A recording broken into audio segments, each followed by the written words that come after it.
Well, happy holidays and welcome to Rick's Corner. My God, it's 2 more days till Christmas and then we're off to New Year's and then we're off to New Year. And it comes so fast, I can't believe it. I want to do a little tribute to Chuck Collras, who was a bodybuilder from the 60s and 70s. It seems like the older I get, and this is true probably with anybody that gets older, all your friends start to pass away around you, and we've lost a lot in the past few years in pro wrestling and bodybuilding, and even outside that circle in my high school friends and all. So I'm fortunate to be healthy and alive and around to be able to talk about those days, because a lot of you like to hear what happened in the golden era.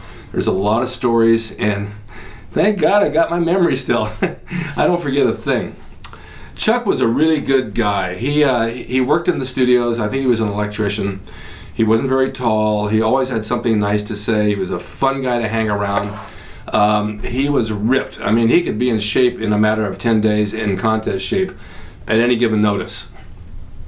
He trained hard in the gym. He knew how to do it. He knew what worked. He knew how to diet. He was very clean on that.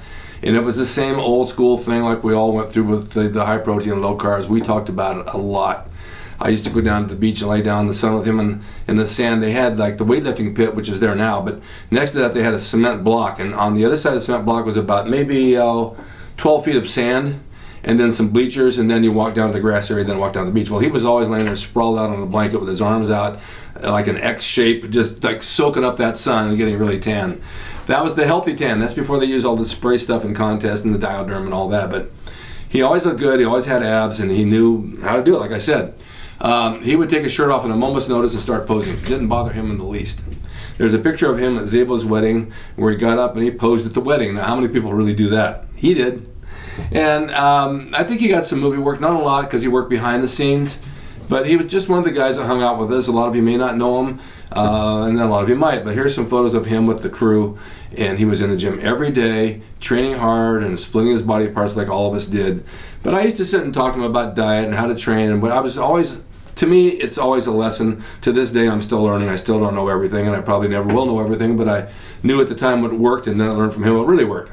So his theory was, cut your carbs all week long, and on Sundays you can have a little bit, and then Monday you're back on the same diet again. And this is what he did. I think he did some of the Blair's protein as well, with the cream and the protein, because we all did. But basically, I think he was just eating chicken and fish and a little red meat, and that was it. And it seems like, back then, bodybuilding was a lifestyle. You're in shape pretty most all year round. It wasn't these things where you'd bulk up and you gain 40 pounds and then lose 40 pounds. You would stay close all the time to contest shape. Now, I only competed for a short time. I was wrestling at night. But my theory was, I got a body to put in a ring and make money with, rather than the trophies in my garage that are broken and collecting dust. But I just wanted to tribute to Chuck. He was a wonderful guy. We miss you. He passed away a couple of days ago. I tried to get him on my show, a year ago, and I think it was really difficult. He was having some physical problems, and he wasn't talking much. And then he just got the Achievement Award in Venice Beach last year. He walked out with his son, and his son did all the talking. So I don't know seriously what the problem was, but I know there was an issue. I would have loved to have him on my show because he had a lot to say. I just didn't catch him at the right time. I didn't catch Jack Loney at the right time. I was close. I couldn't get him. I did get Joe Weider.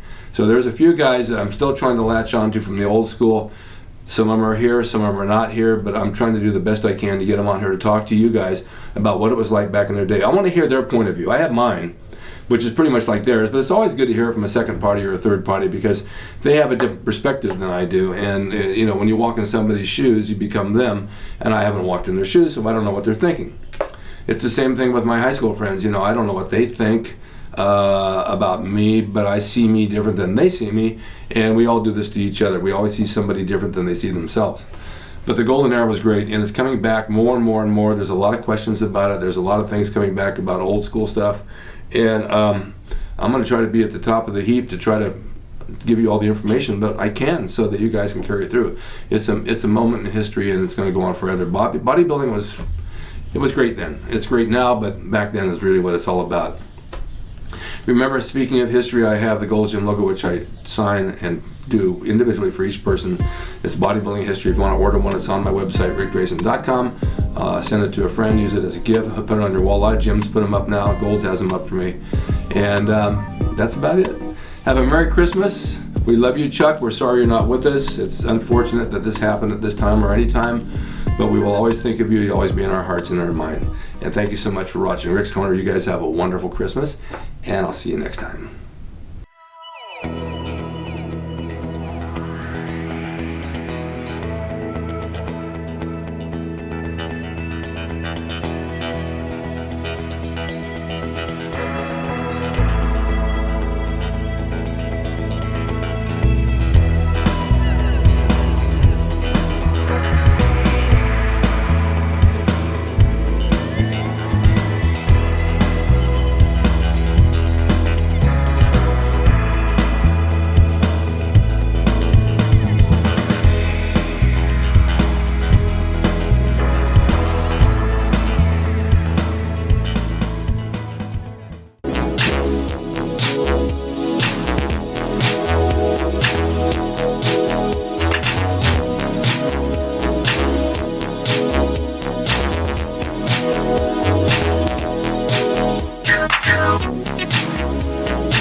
It's RickDrasin.com. He is the equalizer, baby. See you next time.